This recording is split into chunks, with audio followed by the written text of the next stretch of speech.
Hello, and welcome to this week's Movie Math, where it seems like Hollywood might have overdone something yet again. And this time, I'm talking about horror.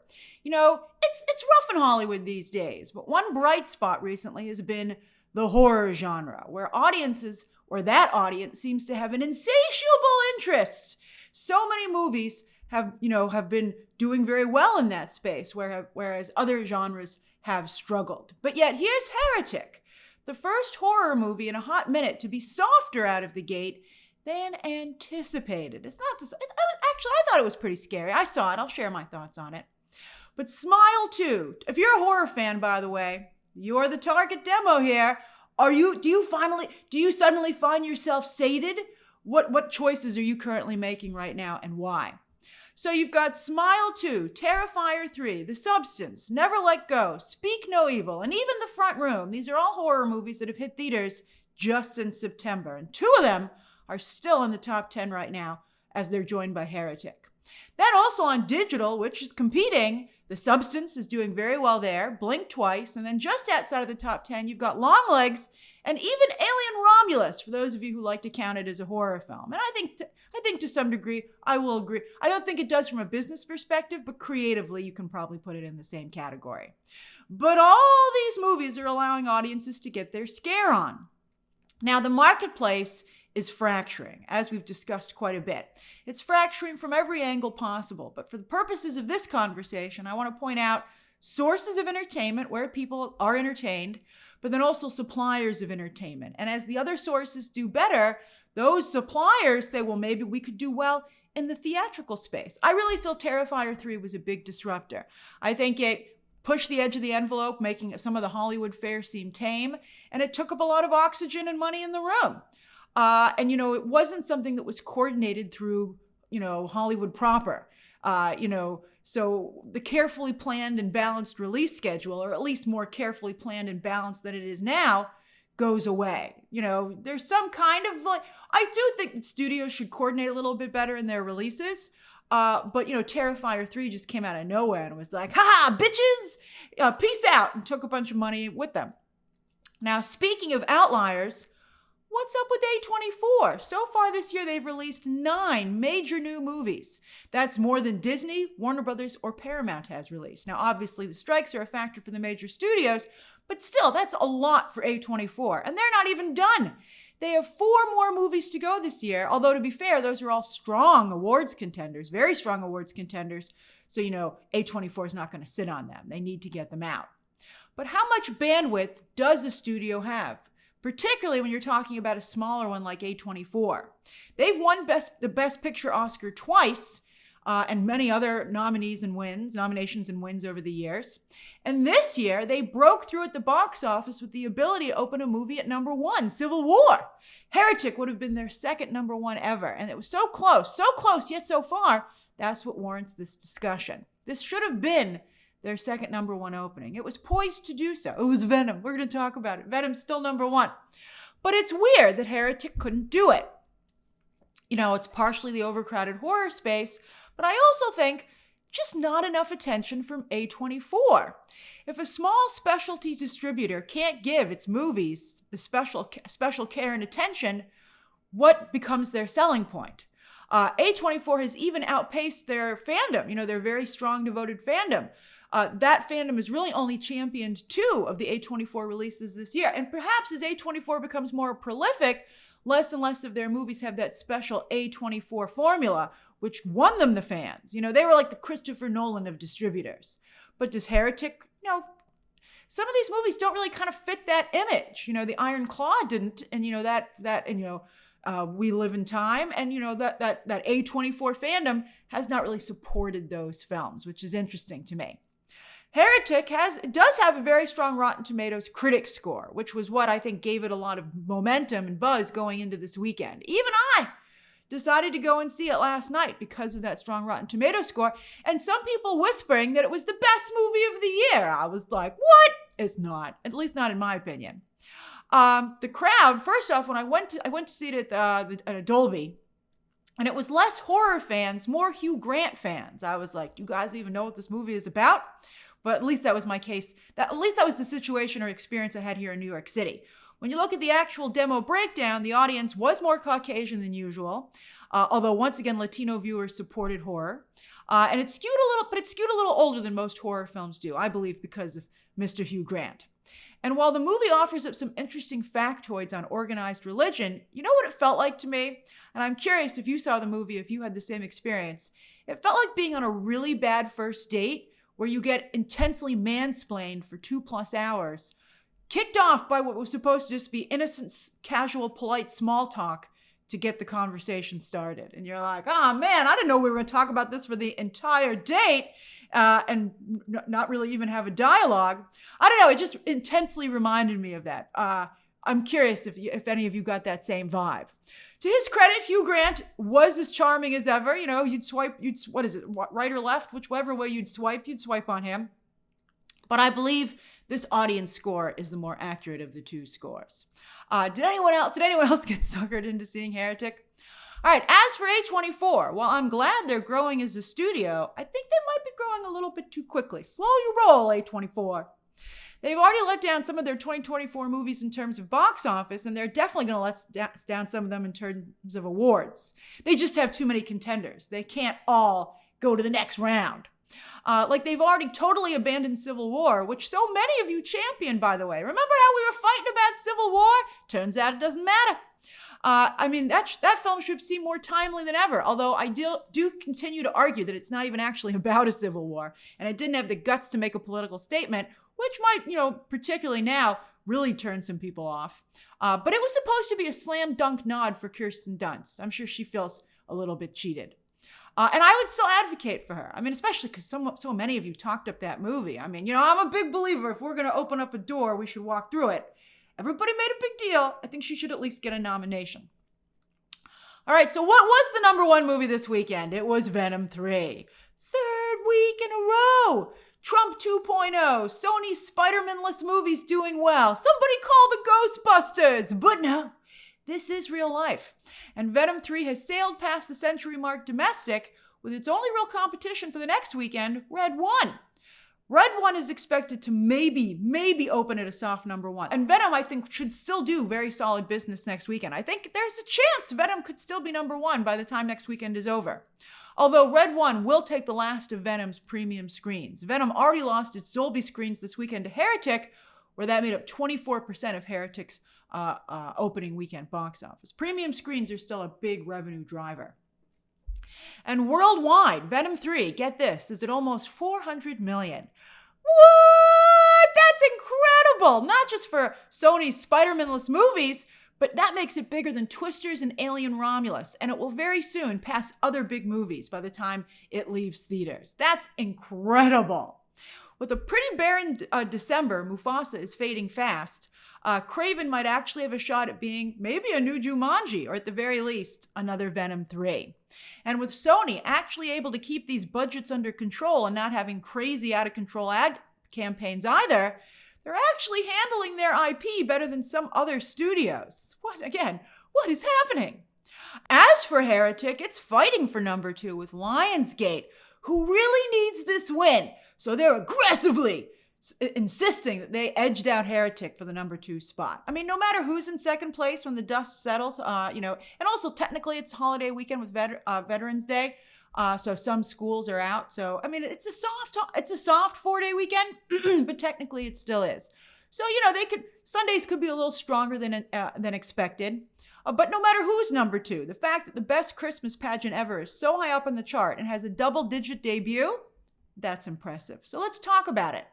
Now, we've been wondering, if Hollywood will reach out to Middle America red state audiences more because there's money there. And here's an example of reaching out to Middle America red state audiences and finding some money. It's like digging in the couch for change. We found like a whole roll of quarters over here, man. This is a faith-based family holiday movie which skewed female and considerably older, but also very faith-based, very religious-based. That's who it was heavily marketed to, which is an inexpensive form of marketing, by the way, because, the churches do a lot of the marketing for you, and quite successfully. Yet the movie doesn't have any political leaning, so you're able to make a movie that appeals to that demographic without potentially getting into hot water with everyone who's not in that demographic. So I think a lot of other studios are going to be like, ooh, there is a way to get that, to dive for that sofa change, but without having to upset anybody. Not to disrupt the cushions too much. And I think they'd be even more inclined now to start developing similar projects. I certainly would as a studio executive. I'd be like, ooh, I like this. This idea is very good. And not only that, but these faith-based films are very inexpensive to make and advertise with potentially big returns. What else does that sound like? The horror genre, another Hollywood favorite. So it's fascinating, actually, to see Christmas Pageant and Heretic basically splitting a large chunk of this weekend's audience. That's fascinating. If I were a faith-based producer, I would go into the studios with that horror argument. I'd be like, hey, you like horror? I ain't no different, my friend. I even scare you a little. But bro, it's so much money. I'm telling you, that's the way to pitch it. All right, as for the overall box office, The Wild Robot has truly become a phenomenon. It might not have Inside Out 2 money, few films do, but look at this picture go. I'm telling you, I think, part of me, again, I told you, I love a winner. So I was like, maybe I would vote for it for Best Animated Feature. I certainly will nominate it, but I still really like what Inside Out 2 did in terms of exploring anxiety, which I think is very relatable, particularly to adults. So I still like Inside Out 2 better, but from a business perspective, I do think there's a very strong chance The Wild Robot will be the one that wins all these actual awards. But it's doing so well at theaters. This really is a phenomenon. It's dominating on digital at the moment, but yet in its 7th weekend, it only fell 11%. Speaking of holding on and other awards contenders, Conclave and Anora also continue to slowly but steadily build their box office reputations, keeping themselves in the awards conversation as the competition begins to heat up. You don't want to look, everybody likes a winner. People don't really care for the loser, so you don't want to be a box office loser. You don't want that loser stink on you going into awards season. Conclave had a very good hold last weekend as well, which is crucial for not only keeping itself in the conversation, but holding on to those screens as other movies hit the multiplex. While Anora fell out of the top 10 last week, but this week popped back in as it had its biggest expansion yet. It probably won't expand again, but here, again, the name of the game is hanging onto the theaters that it now has as the Thanksgiving onslaught approaches. Oh, those juggernauts are going to need a lot of screens, particularly because Wicked and Gladiator 2 are so long. The studios are going to still want those big box office numbers, so that means they need to book a lot of screens to still get them. And then also Moana 2. So expect a lot of these movies to likely move to digital at that time. And then once the Thanksgiving movies slow down a little bit in December, but also not a lot of big December movies coming out this year overall, that's when your next wave of awards films will hit.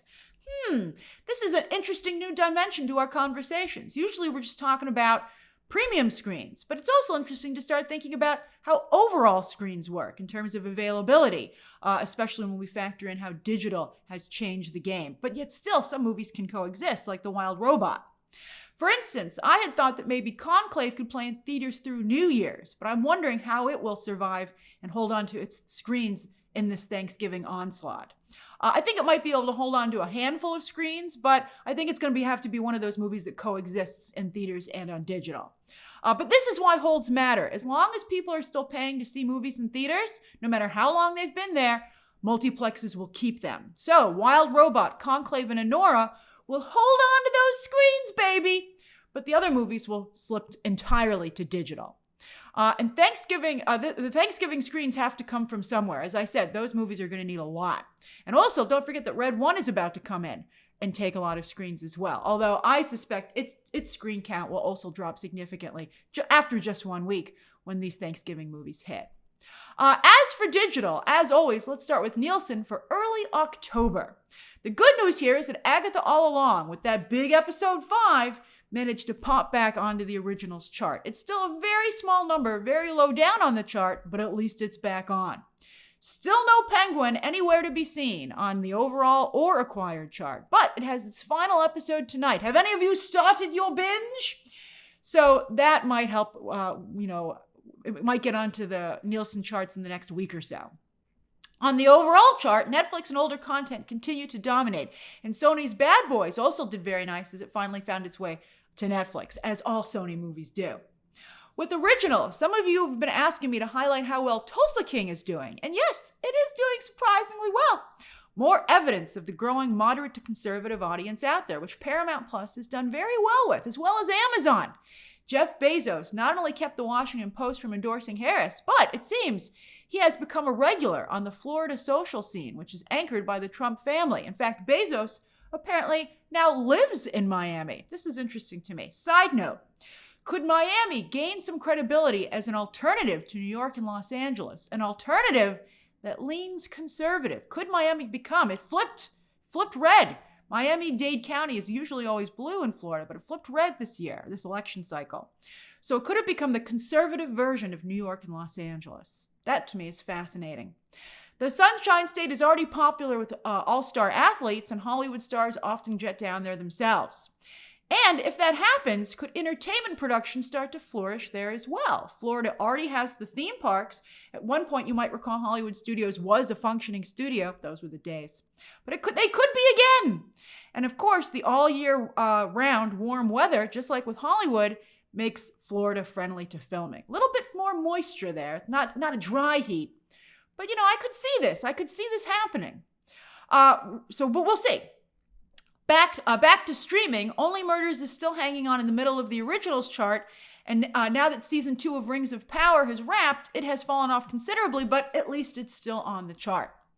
With movies, Netflix also continues to dominate here, although Inside Out 2 continues to do very well for Disney+, as well as Halloween favorite Hocus Pocus, which delivers every year. But interestingly, Hocus Pocus 2 has not stuck around.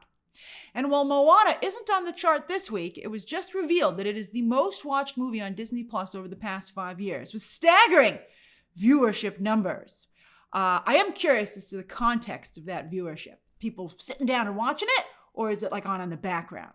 But you know what? It doesn't matter. Moana is a part of people's lives, which is why Hollywood is betting that will result in one of the biggest openings of the year for Moana 2. Its pre-sales are already strong, but I think it's become quite clear that what really makes the difference is the last-minute walk-up sales. That seems to be what separates the strong movies from the big films. And on that note, only 3 movies this year have managed to open over 100 million. Whew, that's not great. But who's going to be the next ones? Moana 2 looks like it's going to be one of them.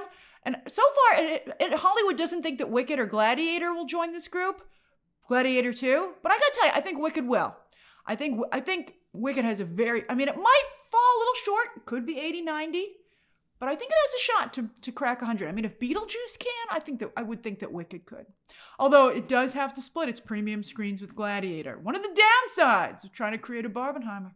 On Netflix's charts for just last week, they seem to have programmed Halloween quite well. I can't believe it seems like Halloween was forever ago and it was just last week. That's crazy. With both Don't Move and something called Time Cut, look at that poster, doing quite well. You crazy Netflix, don't ever change, it works for you. And look, even Sony's Venom 2 is still in the top 10, as it was last week, thanks to the new movie. With shows, still pretty slow over here as well. But in their first full weeks on Netflix, both Tyler Perry and Netflix's Yellowstone Light managed to get a tiny little bit of momentum. They're doing better than the other shows, including The Diplomat Season 2. That just started, but it's still a little light. I'm surprised they greenlit a Season 3, but as a fan, I'm so grateful because Season 3 is going to be incredible. Season 2, that show is just so good.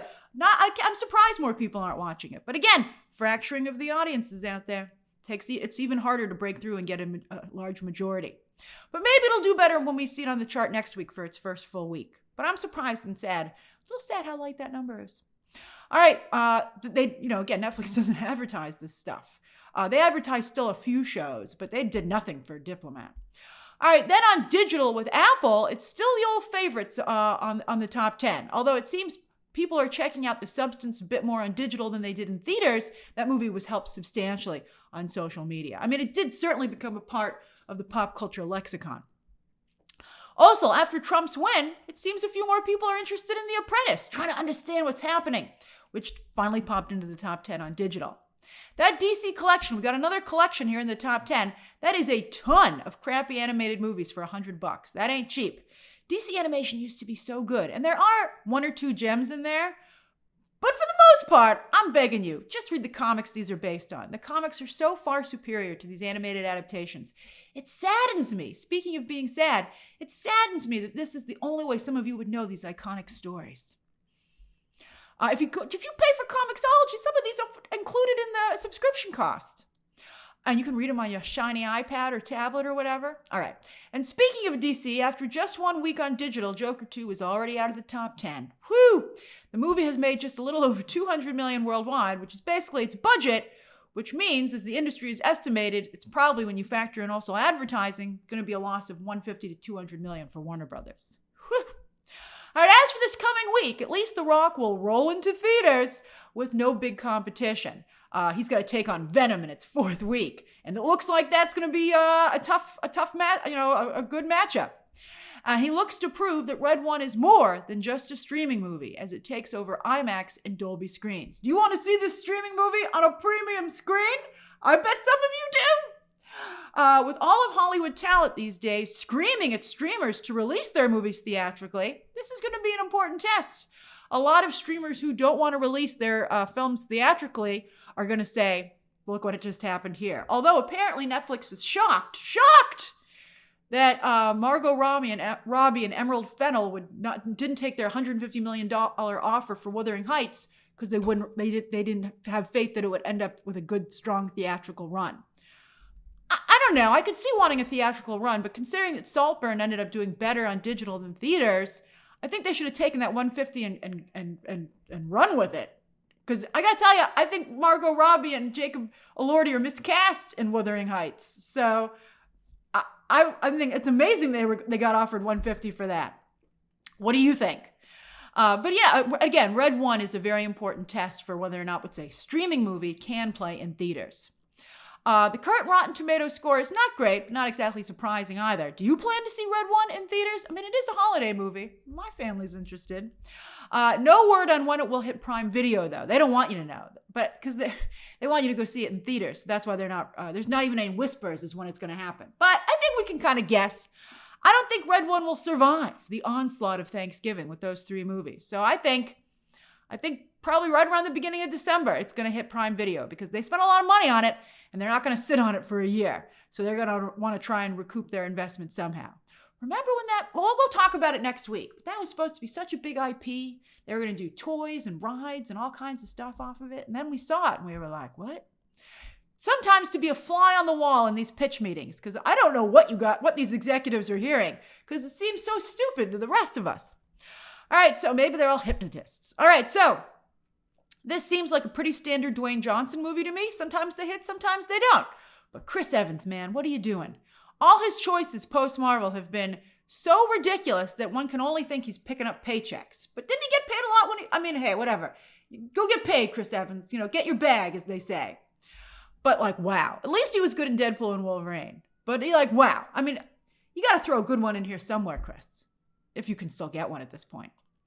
How do you feel about Chris Evans? I think everybody would love to see him back in the MCU any day. So he's always got that lifeline.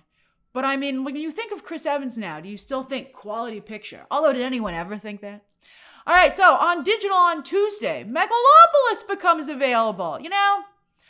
I gotta tell you, I liked that movie. If you look at it as an art exhibit, like going to see a high art exhibit, I think it's really fascinating. And I think it had a lot of really interesting ideas that were presented. If you're open to it, I think you'll have a good time.